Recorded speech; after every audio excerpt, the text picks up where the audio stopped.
Oh, well, I'm still delaying on doing my philosophy of darkness about Mummy the Resurrection, although I've got some underlying framework now for that one. But before getting to that one, technically, if I'm kind of trying to go along in the order of release of the classic World of Darkness games and how I'm, staggering out which episode is about what for this limited series, then actually the next one should be reluctantly Hunter the Reckoning.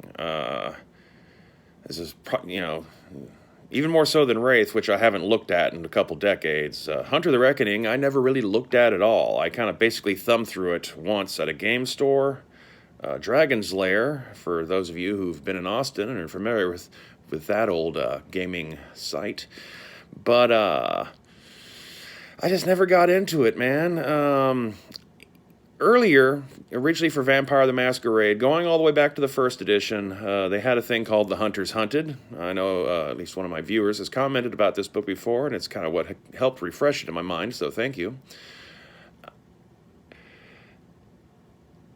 Which is, kind of just straightforward, real basic. It worked, the way you wanted it to work. The way I wanted it to work, I guess I should say, not the royal you.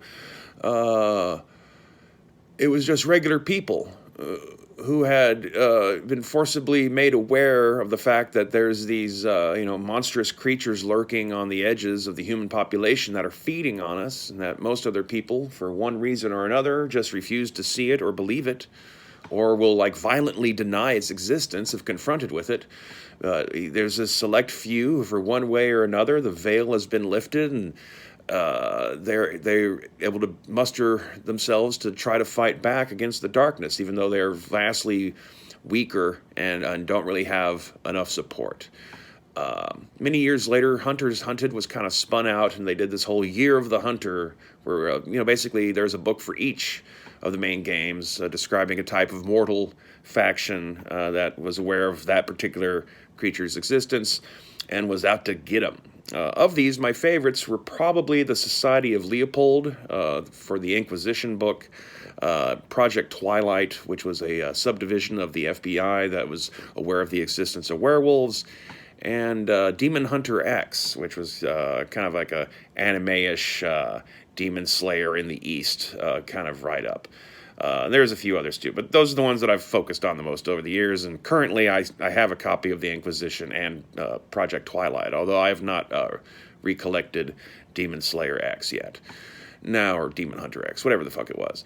But Hunter the Reckoning, when it came out, it the thing that bothered me about it at the time is that it was no longer just regular people fighting back against these beings that are like vastly more powerful than them. I mean, like if you were to run a classic Hunters Hunted or Year of the Hunter style campaign, I mean, like it was like a real like horror game, because when you finally did track down whatever it is that you're trying to track down, like there's nothing that you as a human, even if you've given your character like some of the basic psychic noumena kind of abilities that can possibly go toe to toe with a full bore werewolf or a vampire that's fully charged with blood and in command of all his disciplines, let alone dealing with mages or wraiths or the weird shit that goes on with changelings.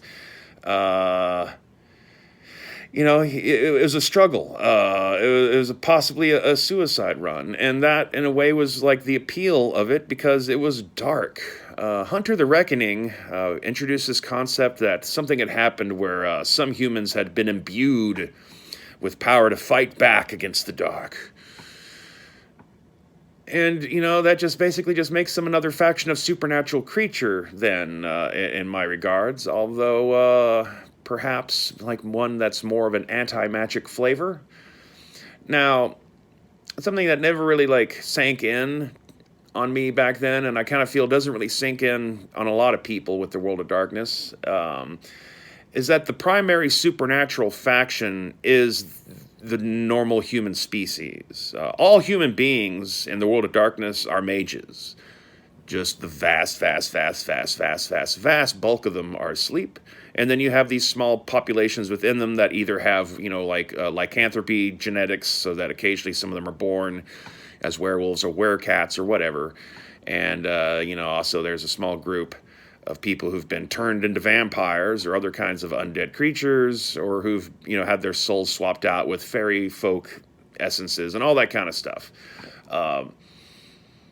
But at its core, I mean, the whole point of Mage of the Ascension and the whole fight for Ascension is to get humanity to forcibly wake up and, achieve its true potential. The thing is that humanity doesn't want that, and at least in the world of darkness, if not possibly in our own world. Humanity wants to stay asleep. They want to just focus on just have their normal little small lives and not have to worry about these greater, existential concepts that being an awakened humanity, everyone would have to wrestle with constantly in order to be able to maintain any sort of sense of reality. Sleeping humanity, the apathetic humanity, holds the world together, shall we say. It is the power that most affects paradox. It is the rejection of the supernatural nature that is manifested in the delirium. Humanity itself plays along with the masquerade. You can tell when someone's wearing a mask, but you're just going to ignore it and just pretend like, well, that's obviously not real. Humankind is very much aware of wraiths, and they just pretend they're not real, aside from a few kooks here and there who refuse to let go of it. So on and so forth. And in a way, I guess what I kind of missed about Hunter the Reckoning is that the whole idea that's, humanity has reached a tipping point where, there's been too much supernatural predation. Perhaps it's just that the supernatural populations have grown too big or something along those lines, but it's triggered like an immune response from the collective consciousness of humanity. Which has, I guess, caused people who've been in particular positions or have had certain encounters to suddenly be triggered so that they have the power to fight back.